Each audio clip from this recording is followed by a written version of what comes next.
wrong, because Lovecraft is pretty clear you can't pronounce those names because we don't have tentacles and 30 tongues, and there's like Cthulhu, there's Cthulhu. The CTH can be just like Cthulhu. However you pronounce it, Cthulhu is an unimaginably massive sea creature that featured in Lovecraft's 1928 short story, The Call of Cthulhu. If you're not familiar with this creature, let me try to paint you a picture. Cthulhu is roughly human-shaped, but it's completely covered in scales and has this sort of rubbery flesh like a dolphin.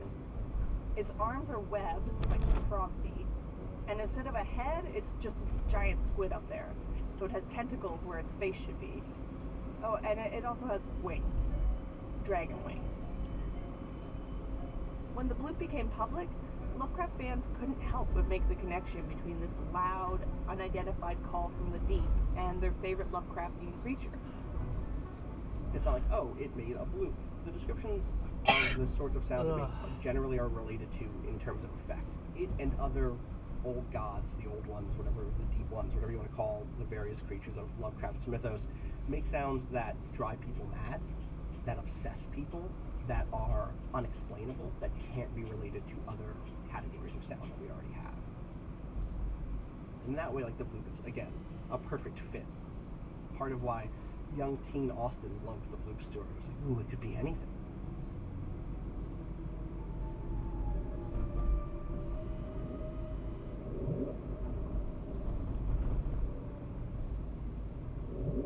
It wasn't just the fact that the bloop was an unknown, very loud, underwater sound. It was also the fact that the bloop originated right where Cthulhu lived.